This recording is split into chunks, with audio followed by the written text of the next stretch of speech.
extranjeros ni advenedizos, sino conciudadanos de los santos y miembros de la familia de Dios. Y en el versículo 19 nosotros vemos la primera figura. La iglesia aquí se describe, y la palabra que yo quiero notar es conciudadanos, hermano. ¿Sí? Sí lo ven, ¿verdad? Conciudadanos. Versículo 19. Conciudadanos. Y hermanos, la iglesia aquí se describe como una nueva nación o una nueva sociedad. Y aquí la palabra conciudadanos, nosotros, recuerden, pueblo judío y pueblo gentil. Nosotros, el pueblo gentil, ya no somos extranjeros, dice la palabra, y tampoco advenedizos ante Dios. Sino, dice la Escritura, el apóstol Pablo dice que todos somos conciudadanos, todos los santos de Dios. Y aquí, hermanos, quiero notar primero que la Escritura dice que éramos extranjeros y advenedizos. Y la palabra extranjero significa alguien de afuera, una persona desconocida, una persona que no pertenece a un grupo. Y la palabra advenedizo significa aquel que reside, pero de una manera temporal. Quizás también se puede mencionar acerca de un extranjero, de un inmigrante, de un exiliado.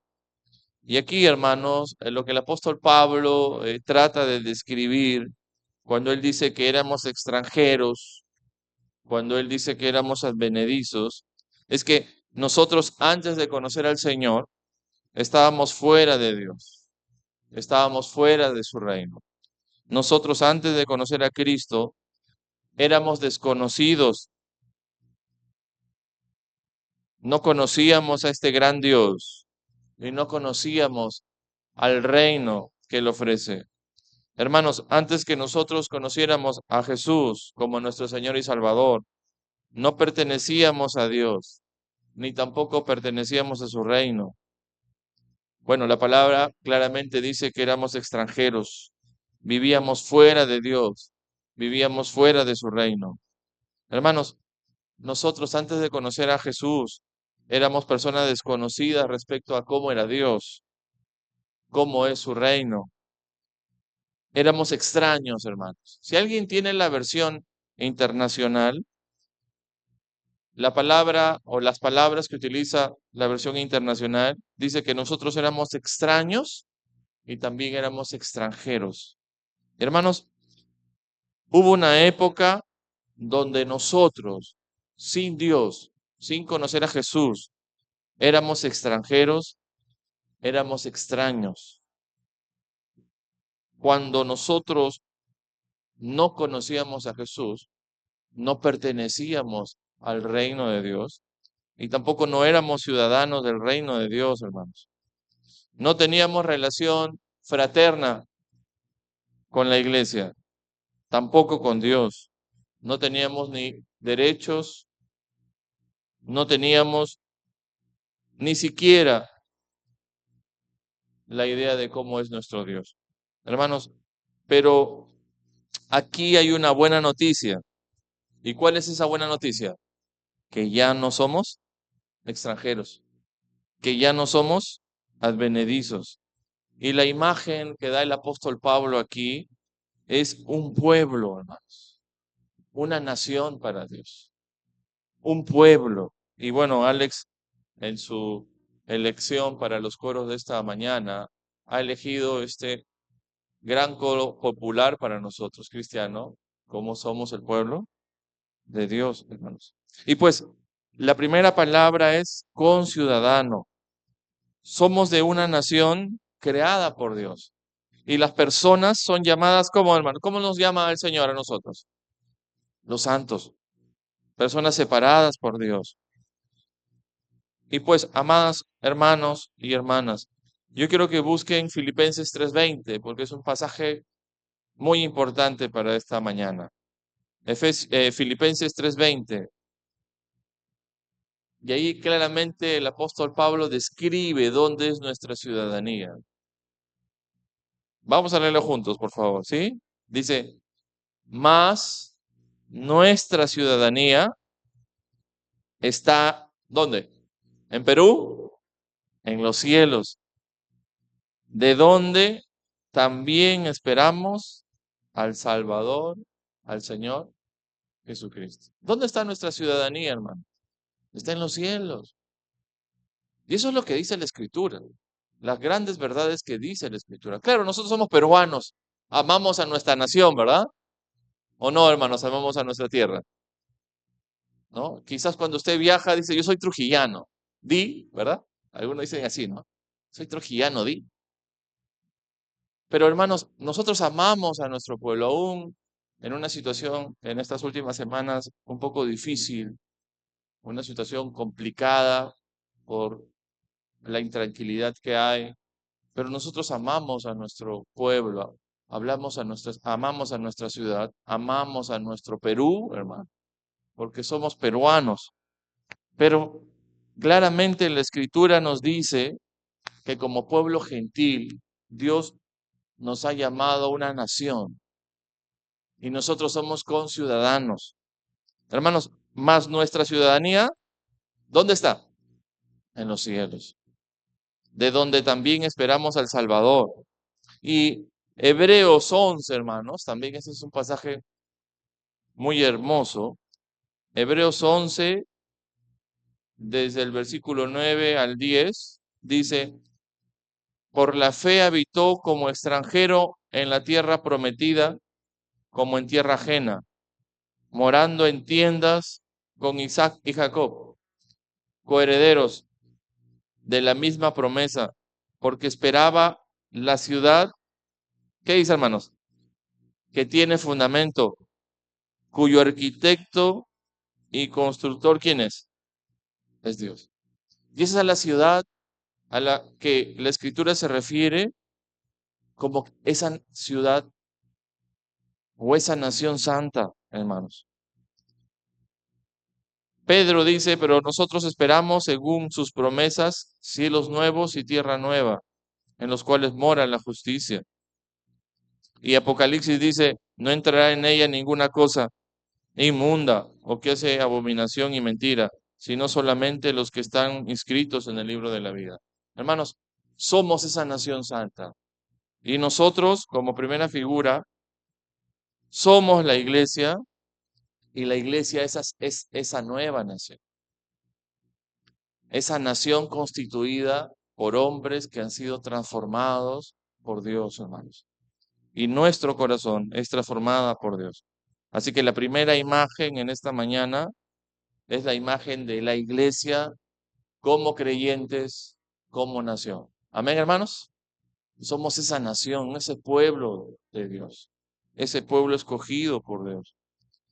Sin embargo, también el apóstol Pablo me da una segunda figura.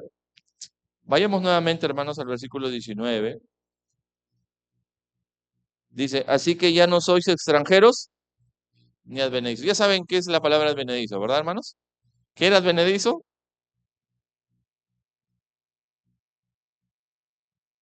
Un residente temporal, ¿no? Advenedizo, ¿no?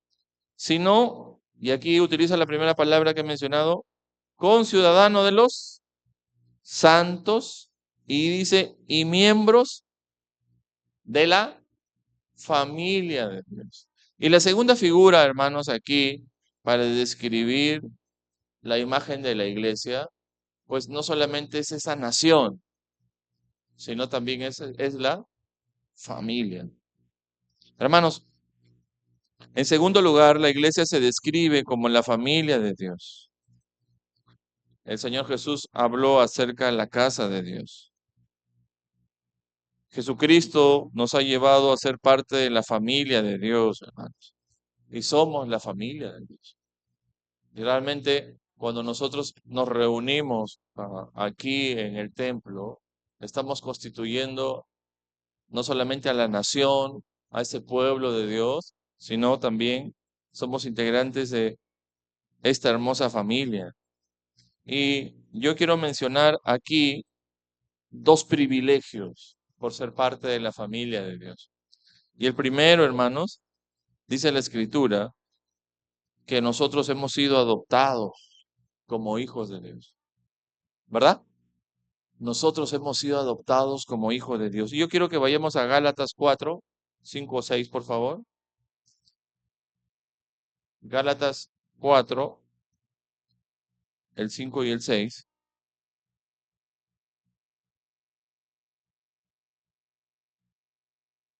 Dice, Gálatas 4, 5 y 6 dice, para que redimiese a los que estaban bajo la ley, a fin de que recibiésemos, ¿qué, hermanos? La adopción de hijos. Y por cuanto sois hijos, Dios envió a vuestros corazones que el espíritu de su Hijo, el cual clama, Abba, Padre. Hermanos, el Señor nos ha adoptado. Ahora nosotros vivimos y somos parte de la familia de Dios. Todas las experiencias de la familia de Dios son ahora nuestras, hermanos. Y como familia de Dios, ¿cuáles son nuestras experiencias? Nuestras experiencias son amor. Nuestras experiencias, una experiencia, la experiencia que tienen las familias es experiencia de amor, ¿verdad, hermanos? Entre hermanos, nosotros mostramos nuestro amor, porque somos la familia del Señor. Pero no solamente hay muestras de amor en la familia, también hay muestras de ayuda. En la familia, hermanos, hay cuidados, hay provisión, hay dirección. ¿Qué más? ¿Qué experiencias tiene la familia? Compañerismo, ¿verdad, hermanos? Experiencias de interés, de protección, de fraternidad, de preocupación, de refugio, algo importante, de corrección y disciplina, pero también tiempos de intimidad, hermanos. El Señor nos ha hecho parte de su familia y tenemos el privilegio de ser llamados hijos de Dios. Yo quiero que tú pienses, amado hermano, en Primera de Juan 3:1. Y Primera de Juan 3:1, no los busques porque va a estar en la pantalla. Primera de Juan 3:1 dice, mirad cuál amor nos ha dado el Padre para que seamos llamados, ¿qué, hermanos? Hijos de Dios. Por esto el mundo no nos conoce, porque no le conoció a Él. Hermanos, el Señor nos ha llamado hijos, ¿no? Y nosotros somos sus hijos. No solamente pertenecemos a la nación, al pueblo de Dios, no solamente somos parte del pueblo de Dios, sino también somos sus hijos. Y tenemos no solamente privilegios de hijos, sino también tenemos responsabilidades. Pero otro pasaje importante es el que se menciona en Romanos 8. Dice, pues no habéis recibido el espíritu de esclavitud para estar otra vez en temor, sino habéis recibido el espíritu de adopción, por el cual clamamos Abba Padre. El espíritu mismo da testimonio a nuestro espíritu de que somos hijos de Dios, y si hijos también herederos, herederos de Dios y coherederos de Cristo, si es que padecemos juntamente con Él, para que juntamente con Él seamos glorificados. Hermanos, el privilegio que nosotros tenemos por ser parte de la familia de Dios es que somos sus hijos. Usted es un hijo de Dios. Usted es una hija de Dios. Dios lo ve como su hijo y Dios lo cuida. Dios lo protege. Dios se preocupa por usted. Dios le brinda un refugio, hermanos. Dios nos disciplina. Dios tiene un compañerismo a través de la relación que nosotros tenemos con Cristo y también aquí en la iglesia. Pero también, hermano, no olvide que como hijo, ¿quién es el que provee? Nuestro Padre, hermano. Así que no se turbe vuestro corazón, como dijo Jesús. Creed en mí, no se turbe vuestro corazón. Hermanos, somos la familia de Dios, ¿correcto? Somos sus hijos, pero también Aparte del privilegio de la adopción, tenemos el privilegio de la responsabilidad y el servicio. Y aquí, hermanos, a cada uno de nosotros tiene obligaciones que realizar, ¿verdad? Porque somos parte de una familia. O como partes de una familia no tenemos obligaciones, hermanos. Dígame usted. Muchas veces nosotros pensamos en los privilegios, ¿no? Pero no pensamos en las responsabilidades. Y una de las responsabilidades que nosotros tenemos es amar. Somos responsables de amar, somos responsables de cuidar, somos responsables de proveer, somos responsables de enseñarnos unos a otros, de hacer todas las cosas edificando y fortaleciendo la familia. Hermanos, como nosotros somos parte de la familia de Dios, tenemos que mostrar amor, tenemos que mostrar cuidado, tenemos que mostrar también el proveer, el de instruirnos unos a otros, hermanos. Ese es el privilegio y la responsabilidad que nosotros tenemos cuando nosotros hacemos un servicio. Porque dice la Escritura que somos llamados a servir. Mi vida debe ser una vida de servicio. Y servir es amar, servir es enseñar, servir es cuidar, servir es proveer. Y pues realmente yo estoy muy contento por cada uno de ustedes, amados hermanos, porque esa canastita que ustedes han visto al inicio muestra cómo usted está amando a los hermanos, a la familia que somos aquí en la Iglesia Bautista Central de Trujillo. Porque estos alimentos que traemos nosotros es para bendecir a otras familias también, ¿verdad? Esa es la manera como proveemos y cuidamos a las familias que tienen necesidad. Porque es nuestra responsabilidad, hermanos, como familia, ¿verdad? O yo pierdo esa responsabilidad. No, hermano. Yo tengo que asumir responsabilidades porque somos parte de la familia de Dios. Y Mateo 12:50 describe la voluntad de Dios. Dice así, porque todo aquel que hace la voluntad de mi Padre, que está en los cielos, este es mi hermano, esta es mi hermana y también mi madre, dijo Jesús. Y Jesús también dice, como el Hijo del Hombre no vino para ser servido, sino para servir y para dar su vida en rescate por muchos. Hermanos,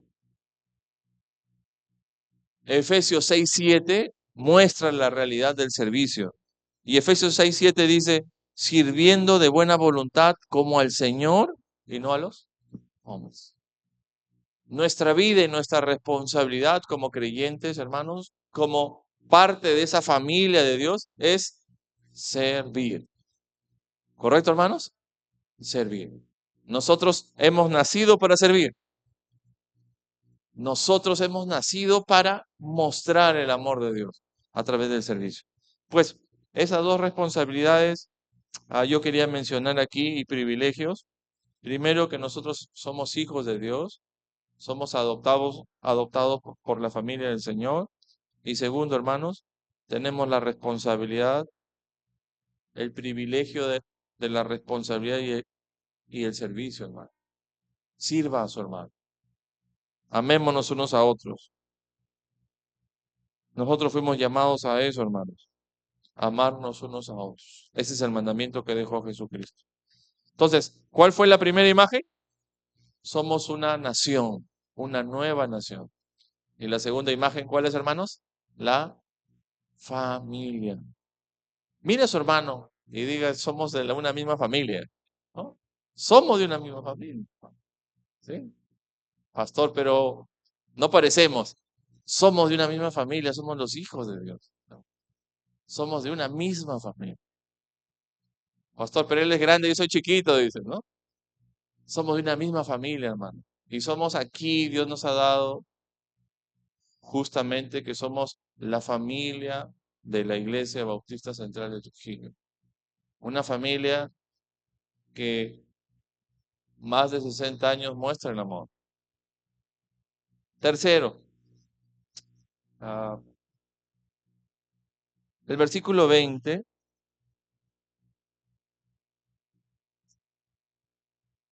Volvamos a Efesios 2:20, hermanos.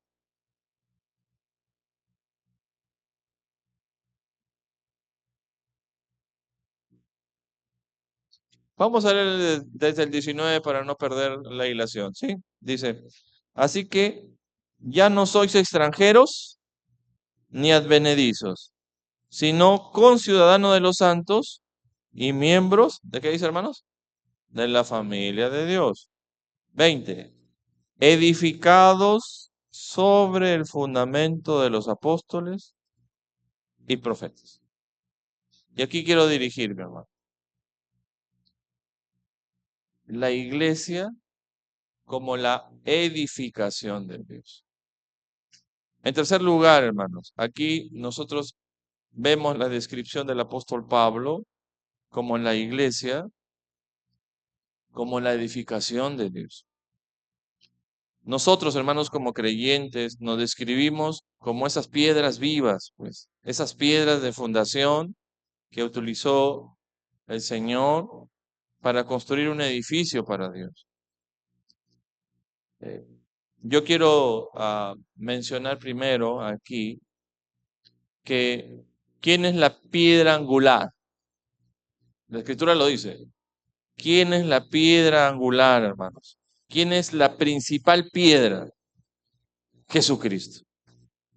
Y el simbolismo de la principal piedra angular, hermanos, nos expresa lo siguiente. La piedra angular es la primera piedra que se coloca. Todas las demás piedras que se colocan sobre ella, todas las demás piedras que forman parte de esa construcción, no son la piedra angular. La piedra angular es la primera piedra que se coloca. Y la Escritura claramente dice que ¿quién es la piedra angular? Es Jesucristo. Vamos leyendo, versículo 20. Edificado sobre el fundamento de los apóstoles y los profetas, siendo que dice, hermanos, la principal piedra del ángulo, ¿quién? Jesucristo mismo. Hermanos, esa piedra angular es la piedra preeminente en el tiempo. Es el primero de este nuevo movimiento. Cristo, como nosotros cantamos, Cristo es nuestro capitán. Él es el que da la salvación. Todos los demás, las otras piedras, ¿qué somos, hermanos? Somos miembros de la tripulación que lo siguen. Hebreos 2:10, si usted lo puede ubicar, Hebreos 2:10 dice, porque convenía aquel por cuya causa son todas las cosas y por quien todas las cosas subsisten, que habiendo de llevar muchos hijos a la gloria, perfeccionase por aflicciones al autor de la salvación de ellos. Hermanos, Cristo es el autor de la salvación eterna. Todos los demás somos aquellos agentes salvados. Cristo es el principio y el fin. Todos los demás vienen detrás de él. Cristo es el precursor ante la misma presencia de Dios. Todos los demás ingresan a la presencia de Dios luego de él. Lo que trato de decir, amados hermanos, es que Cristo es el fundamento. Amén. Cristo es la piedra principal en la iglesia. A Él amamos, a Él le rendimos el honor y la gloria, porque el Señor es esa piedra inicial. Hermanos, yo aquí también quiero mencionar, la piedra angular es la primera piedra que se coloca y Jesucristo mismo es esa piedra principal, esa piedra angular. Pero hermanos, la piedra angular es esa piedra de soporte. Todas las demás piedras se colocan sobre ella y son sostenidas por ella. Todas descansan sobre ella. La piedra angular es la piedra preeminente, tanto en posición como en poder, hermanos. Y lo mismo ocurre con Cristo. Él es el soporte, Él es el poder, la fundación del nuevo movimiento de Dios, la iglesia. Cristo es esa piedra principal, hermanos. No sé cuántos de ustedes han visitado Cusco, pero en la edificación, hermanos, que nosotros vemos de esa gran ciudad de piedra, vemos esas semejantes piedras. Una cosa es verlo por fotografía, ¿verdad? ¿Sí? Y otra cosa es tocar esas piedras, hermano, ¿no? Uno se siente bien insignificante, no solamente por el tamaño de esas piedras, enormes piedras, sino también por el poder y la potencia que nuestras civilizaciones antiguas tuvieron para construir esa maravilla como lo es Machu Picchu, ¿no? La piedra angular es esa piedra de soporte, hermanos. Y todos nosotros vamos y descansamos en esa piedra que es Jesucristo. Esa es la segunda intención de hablar acerca de esa piedra de soporte, hermano. Porque no solamente es la piedra principal, sino es la piedra donde todas las otras piedras están soportándose. Y tercero, hermanos, esa piedra angular es la piedra que marca la dirección. Todo el edificio se alinea sobre esa piedra. Todo el edificio, hermanos, no solamente está sostenida por esa piedra angular, sino también lo mismo sucede con Cristo. Él es la persona que dio las directivas, es la persona que dio las instrucciones del edificio, hermanos. La iglesia, nosotros como iglesia, vivimos según sus instrucciones, vivimos según sus directivas, hermanos. Nosotros como personas debemos construir nuestra vida en sus directivas. Tenemos que estar alineados, así como esas piedras que están alineadas sobre la piedra fundamental, como la piedra angular, también nuestras vidas tienen que estar alineadas bajo Jesucristo. Hermanos, Jesucristo es la piedra principal. Dios lo utilizó para dar la dirección a todas las otras piedras. ¿Quién es la piedra fundamental? Cristo. La iglesia, hermanos, si nosotros quitamos esa piedra fundamental, ¿qué pasa con la iglesia? Se derrumba. Sin Cristo, ¿hay iglesia? No, hermano. Sin Cristo no hay iglesia. Cristo mantiene unido todo lo que está dentro de la iglesia. Por lo tanto, hermanos, es una necesidad absoluta que se predique de Cristo, que se predique solo a Él, que se enseñe y que se viva como Cristo lo hizo. Pues Jesucristo es la piedra angular. Pero si la iglesia es la edificación de Dios y Jesucristo es la piedra principal, la pregunta es, ¿nosotros? Mi hermano, yo quiero llevarles a el siguiente pasaje,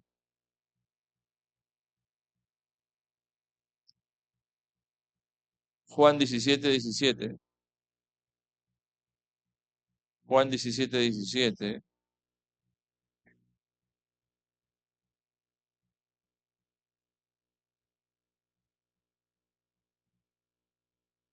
En Juan 17:17 Jesús dice, santifícalos, ¿en qué, hermanos?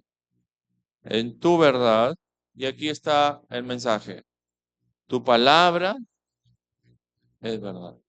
Hermanos, la referencia que hace el apóstol Pablo aquí en Efesios dice, edificado sobre el fundamento de los apóstoles y profetas. ¿Y cuál es el fundamento de los apóstoles y de los profetas? ¿Cuál, cuál era el fundamento, hermano?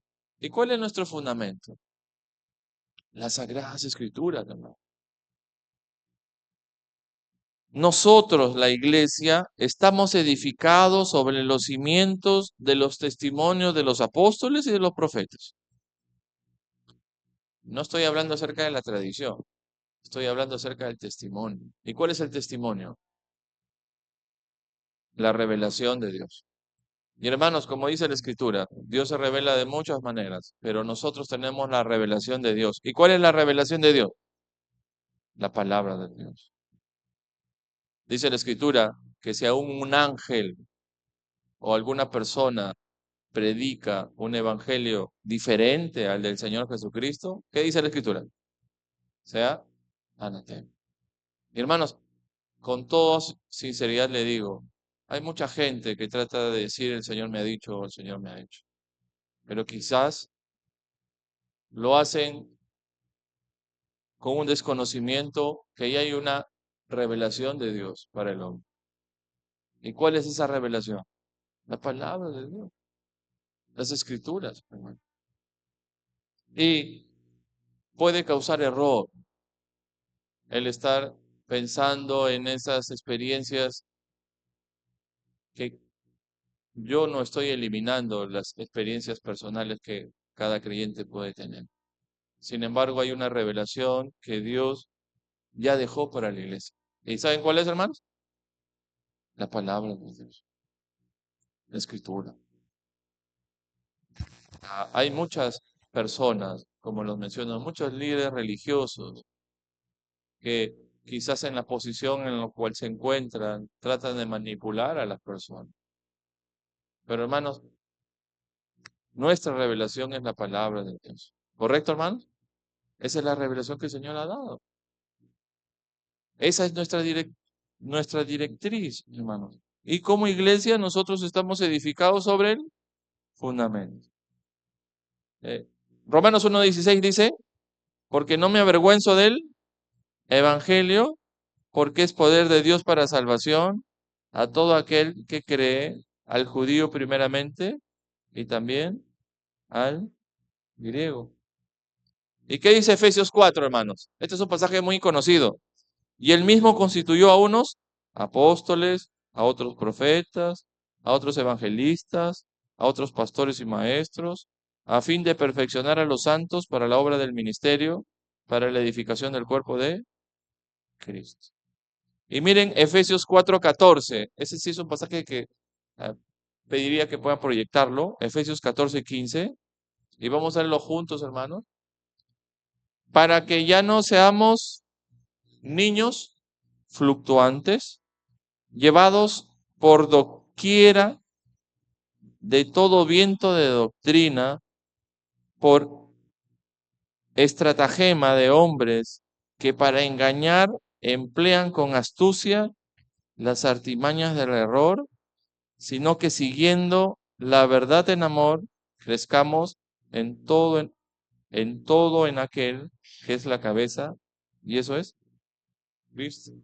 Y aquí claramente lo dice el apóstol. Ya no somos nosotros niños fluctuantes, hermanos. Ya nosotros conocemos las verdades. Y pues tenemos que conocer más de nuestra Biblia, hermanos. Tenemos que conocer más de nuestras doctrinas, porque nuevamente la Escritura dice, hay muchas personas que pueden estar equivocadas doctrinalmente. ¿Y cuál es nuestra manera de ayudar a esas personas? Guiándolas a través del conocimiento bíblico. Nosotros no somos llamados a juzgar a nadie. Nosotros somos llamados a guiarlos, hermano. Guiarlos por la dirección bíblica. Pues, ¿cuál es la tercera imagen entonces, hermano? Hemos hecho la primera imagen, ¿no? La iglesia como nación, ¿verdad? Somos el pueblo de Dios. La segunda imagen, ¿cuál era, hermanos? Ya se olvidaron. La familia de Dios. Y la tercera imagen, el edificio de Dios. Somos la edificación de Dios. Cuarta imagen, hermanos. Cuarta imagen. La cuarta imagen,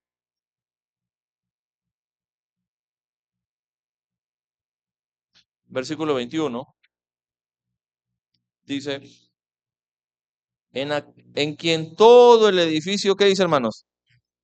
Bien coordinado, ¿qué pasa? Va creciendo para ser un templo santo en el Señor. Hermanos, en el pensamiento judío el templo tenía una concepción muy religiosa. Y quizás nosotros tenemos esa concepción religiosa. Ah, cada vez que me voy en taxi a la casa de mi suegra, siempre el taxista pasa todo chanchán. Y cuando casi la mayoría de taxistas pasan por chanchán, ahí está la iglesia. ¿Ustedes han visto la iglesia, hermano? ¿Sí? La iglesia, ¿no? Yo de niño la conocía como la del cura sin cabeza, ¿no? Así me habían contado, ¿no? Este, pero cada vez que los taxistas pasan por esa iglesia, ellos se persignan, ¿no? La mayoría se persigna. Y lo menciono porque eso, más que un acto ah, de devoción, es un acto religioso. Y así era la concepción judía para el templo. Nosotros somos la iglesia, ¿correcto, hermanos? ¿Sí? ¿O no? ¿O el templo es la iglesia, hermano? Nosotros somos la iglesia. Nosotros somos la familia, la nación santa. El pueblo de nosotros, hermano. Cuando nosotros avancemos en la construcción del templo, va a haber meses donde no vamos a tener templo. ¿Eso significa que ya no hay iglesia bautista central de Trujillo? No, no. Sino significa que nosotros vamos a ampliar los espacios. Porque ya no es la edificación santa, sino quién es el santo. Nosotros. ¿No? Nosotros santificamos el lugar. Y no porque es nuestro mérito, sino porque Dios nos llama así, elegidos de Dios, santos de Dios. Hermanos, en la concepción judía el templo sí era sagrado. Pero hermanos, nosotros somos ese pueblo. Nosotros somos la nación santa. Nosotros. Y aquí, hermanos, yo quiero mencionar en cuarto lugar a la iglesia como una organización en crecimiento.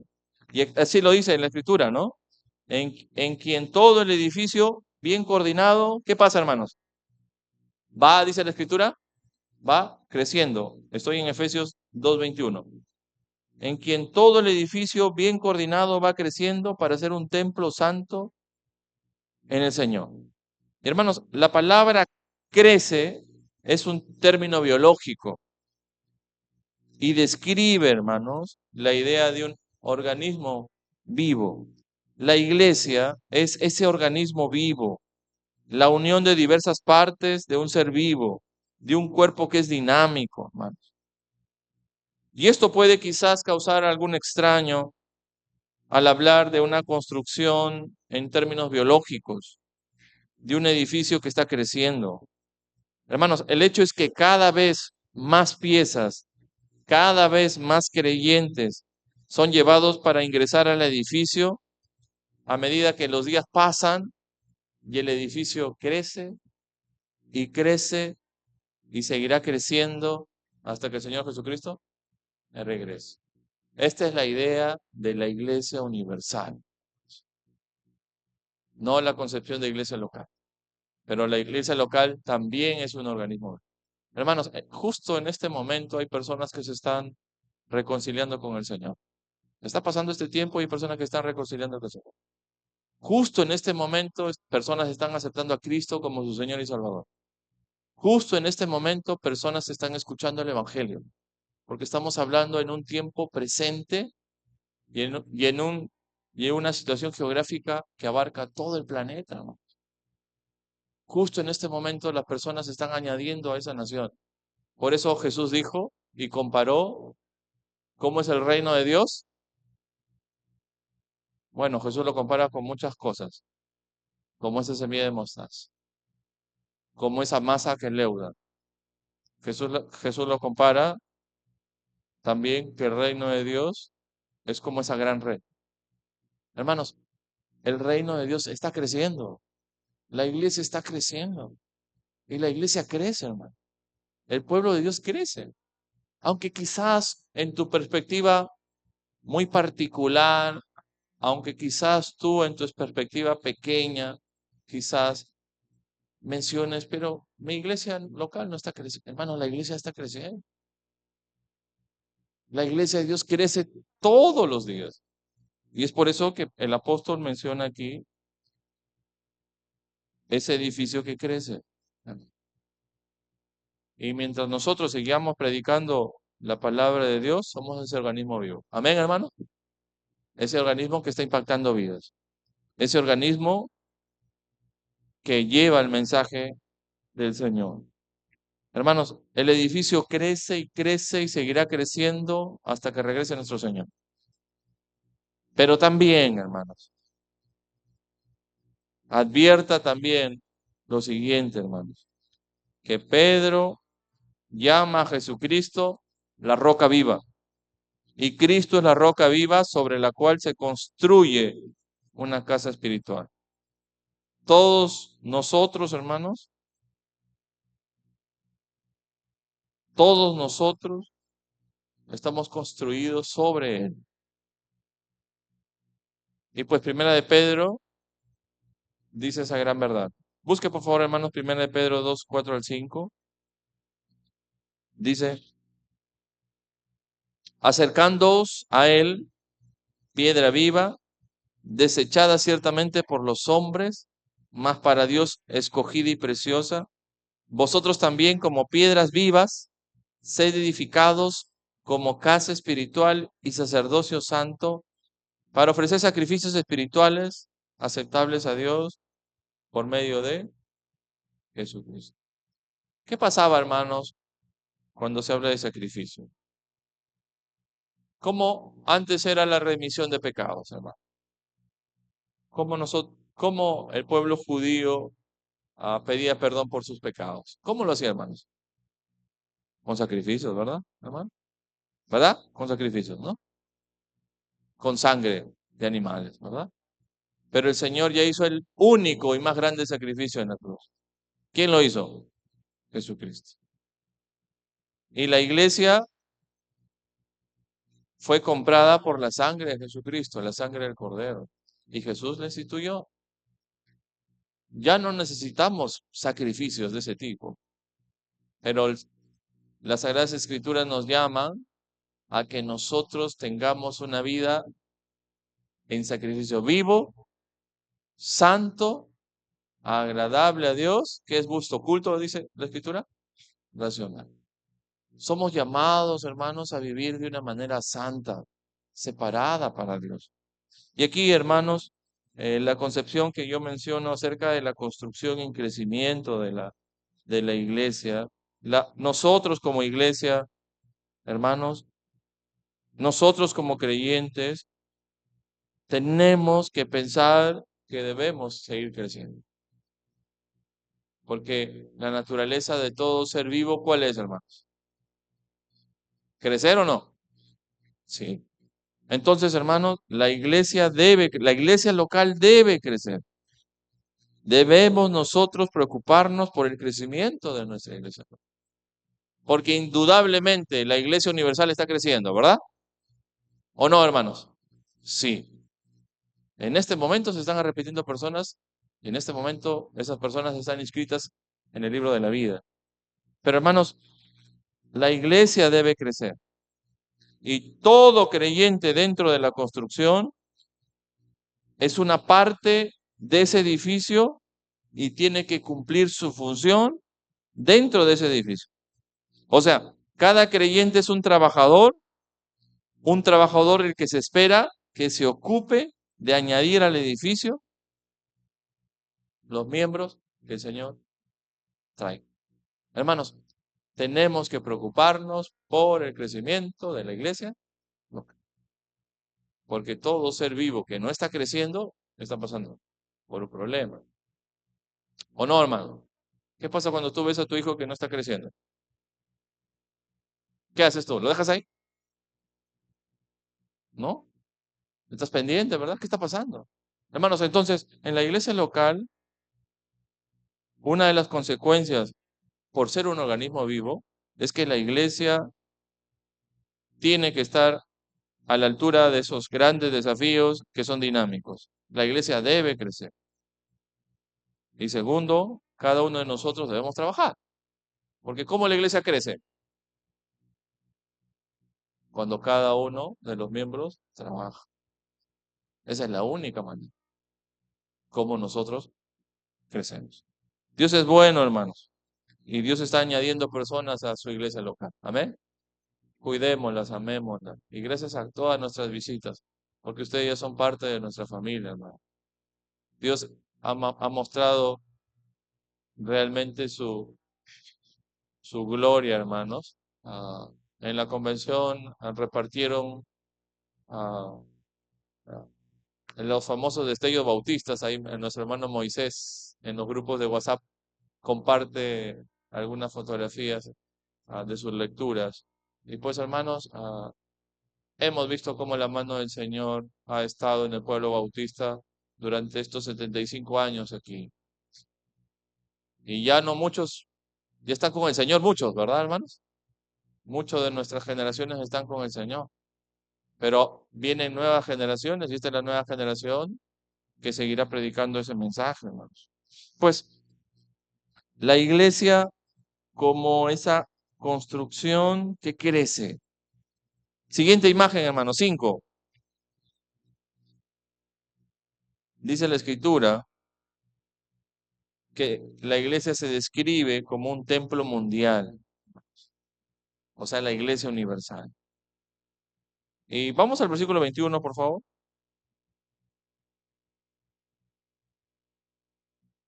En quien todo el edificio bien coordinado va creciendo para ser un, ¿qué dice, hermanos? Templo santo en el Señor. Hermanos, en quinto lugar, la iglesia se describe como ese templo mundial, como la iglesia universal. Y dice todos, ¿verdad? Todos los creyentes conforman el santo templo de Dios. Hermanos, llegará el momento donde todos estemos reunidos. Y cuando todos estemos reunidos, conformaremos esa iglesia universal. Todos los creyentes descritos como un edificio, una iglesia universal estructurada para la presencia de Dios. Cada creyente, hermano, yo quiero que usted se imagine cada creyente de cada generación, porque el Evangelio del Señor Jesucristo ha sido predicado en todas las generaciones, aún en momentos oscuros que ha pasado nuestra historia, la historia del mundo, el Evangelio ha sido predicado, ¿no? Millones y millones de personas han venido al arrepentimiento a través del Evangelio de Jesucristo.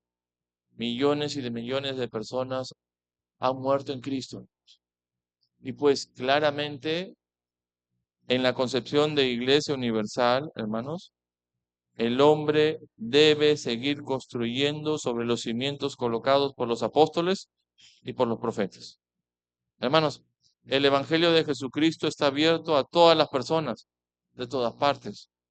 No hay lugar para la división, no hay lugar para el prejuicio, no hay lugar para el privilegio o para la parcialidad. Hermanos, no hay lugar para la diferente sistema de clases o castas. La iglesia es de Dios. Y todos los que tenemos a Jesucristo en nuestro corazón como nuestro Señor y Salvador, cada persona que tiene a Cristo de cada nación, la más lejana que usted puede estar quizás pensando, constituye el templo de Dios. Hermanos,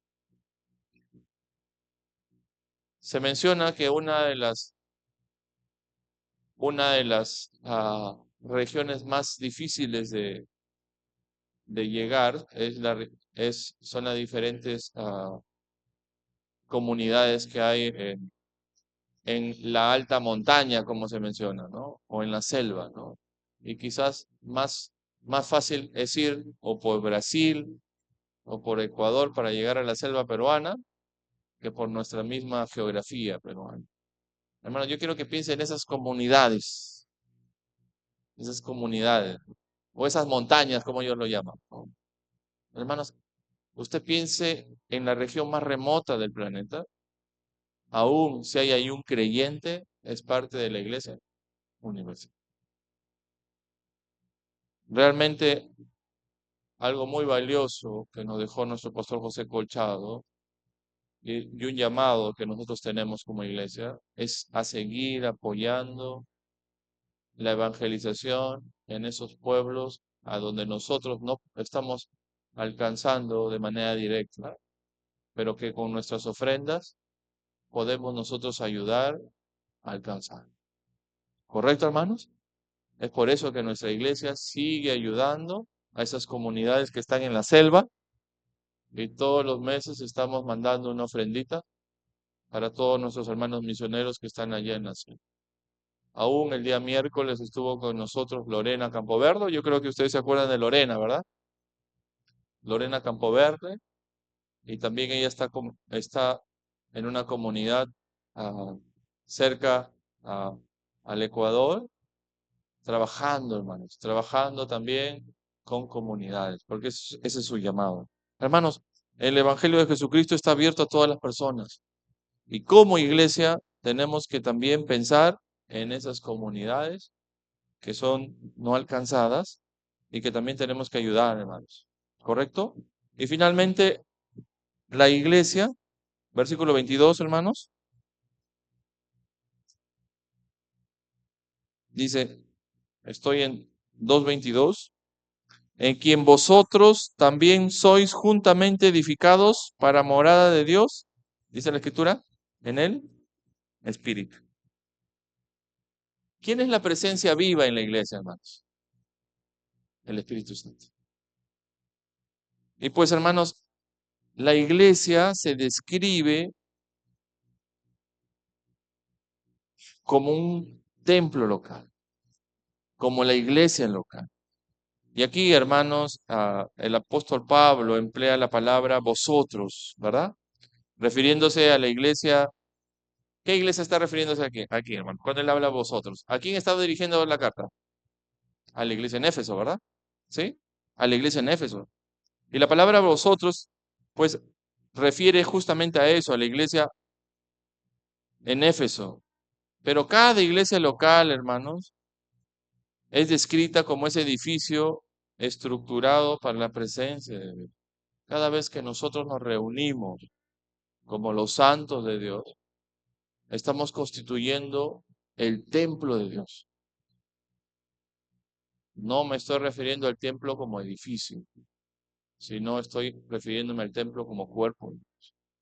Hermanos, nosotros somos el pueblo de Dios. Cada miembro es considerado una piedra integral, alguien importante, esencial, que encaja en el edificio, hermano. Cada uno de ustedes es muy importante, hermano, porque no solamente hay unicidad, o sea, es único, sino también hay un don y un servicio que usted tiene que realizar. Hermano, hermana, usted es parte de nuestra iglesia local. Amén. Cada uno. Por eso el respeto, el amor, el cariño, la preocupación por cada uno de ustedes. Porque Dios los trajo a esta iglesia. ¿O quién los trajo, hermano? El Señor los trajo a esta iglesia. Y nosotros como liderazgo tenemos que cuidar a cada hermano. Tratarlo con mucho respeto, con mucho amor, con mucho cariño. Quizás en nuestra democracia bautista a veces no pensamos igual, pero cada uno tiene un valor para Dios tan grande, hermanos. Y el Señor lo eligió para ser parte de esta iglesia. Amén. Así que usted es parte de la iglesia. Usted es la familia. Hermanos, personalmente tienen todo mi respeto y todo mi amor y cariño hacia ustedes. Ustedes son no solamente muy importantes para Dios, sino también muy importantes para esta familia. Y yo quiero terminar diciendo, hermanos, que el Espíritu de Dios es el que cuida en la iglesia. El Espíritu Santo mora dentro de la iglesia. ¿Y dónde está el Espíritu Santo, hermano? En nosotros. ¿Verdad? ¿Verdad que sí, hermanos? ¿Sí? Ah, les cuento, esta semana tenía una reunión con algunos pastores y refería a algún pastor que un hermano le había dicho, pastor, usted no tiene el Espíritu Santo. Creo que hubo por ahí algún cruce de palabras. Quizás la persona estaba enojada con el pastor pero le refirió eso. Usted no tiene el Espíritu Santo. Hermano, hermana, hay que tener mucho cuidado con respecto a nuestra doctrina.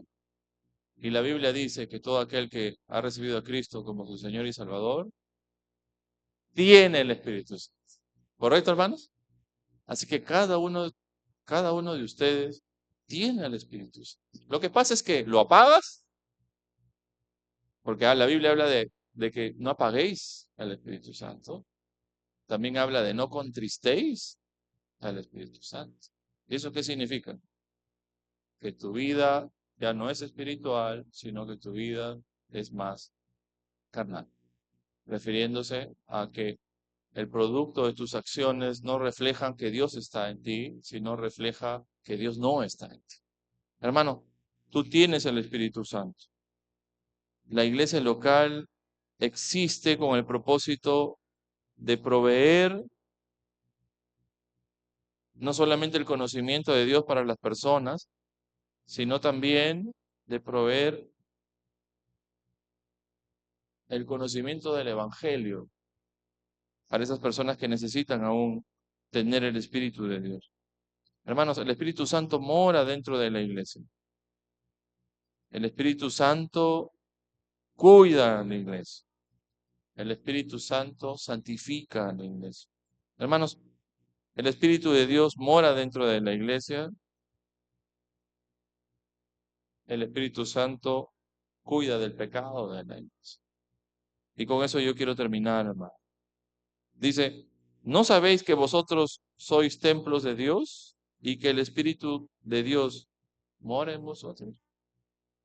¿O ignoráis que vuestro cuerpo es templo del Espíritu Santo, el cual está en vosotros, el cual tenéis de Dios y que no sois vuestro?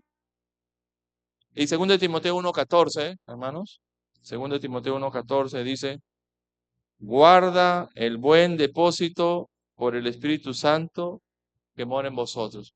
Rogaría que puedan colocarlo en, el- en la televisión, 2 Timoteo 1:14, y vamos a leerlo juntos, hermanos, ¿sí? 2 Timoteo 1:14, guarda el buen depósito por el Espíritu Santo que mora. ¿Dónde está el Espíritu Santo, hermano? En nosotros. La presencia de Dios está en nosotros. Todo aquel que ha recibido a Cristo como su Señor y Salvador personal tiene el Espíritu. La Escritura dice, ese es el sello que el Señor nos ha dado. El Espíritu de Dios está en nosotros, hermanos. No contristemos al Espíritu de Dios. No apaguemos al Espíritu Santo. ¿No? No es que el Espíritu Santo se apaga, sino es la figura que utiliza el apóstol para mencionar que muchas veces queremos, no estamos mostrando los frutos del Espíritu de Dios, sino estamos mostrando nuestros frutos, que son egoísmo, ira, y toda la lista que el apóstol menciona acerca del fruto de la carne. Hermanos, somos esa gran familia, ¿verdad? Somos esa gran nación, somos esa iglesia local, somos esa gran construcción, somos parte de la iglesia universal, hermanos.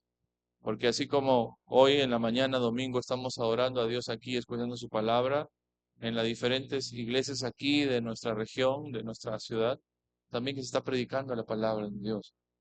Pero a nivel mundial, hermanos, somos esa iglesia universal que el Señor levantará cuando Él venga. Amén, hermanos.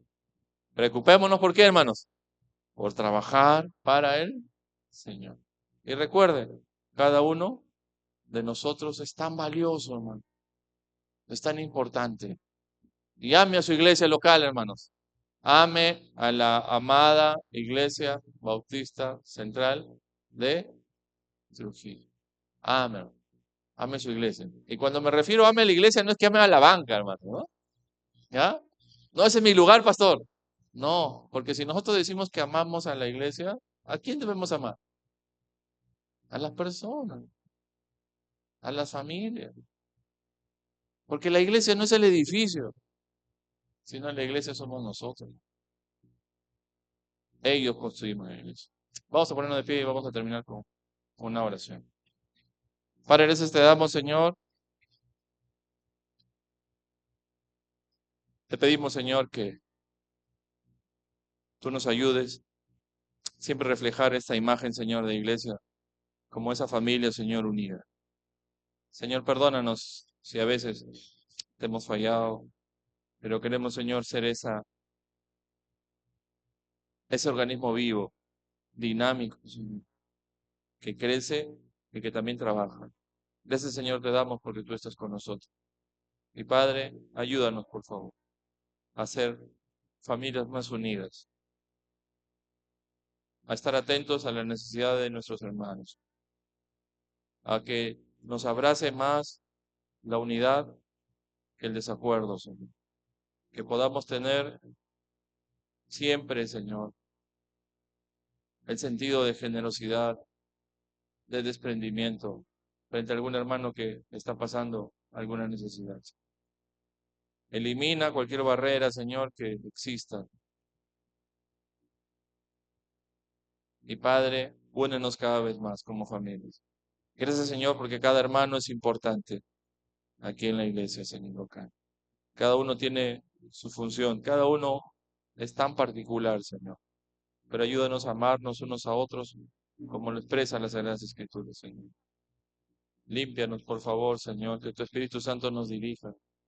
Gracias, Señor, porque somos tus hijos. Señor, oramos por las personas que se están añadiendo a la iglesia local. Gracias por traer y cuidarlas, Señor, y porque tú les estás llamando aquí. Tú confirma decisiones, Señor, para aceptar a Cristo como Salvador personal. Gracias por la familia, Señor, que se están añadiendo en estas semanas. Padre, ayúdanos a cuidar a esas familias, a protegerlas, a velar por ellas. Pero, Señor, que no olvidemos nuestro trabajo y nuestra tarea, ¿sí? El de crecer también y el de ayudar, Señor, al fortalecimiento de la familia de nuestra iglesia. Gracias te damos, Padre, en esta mañana, en Cristo Jesús. Amén.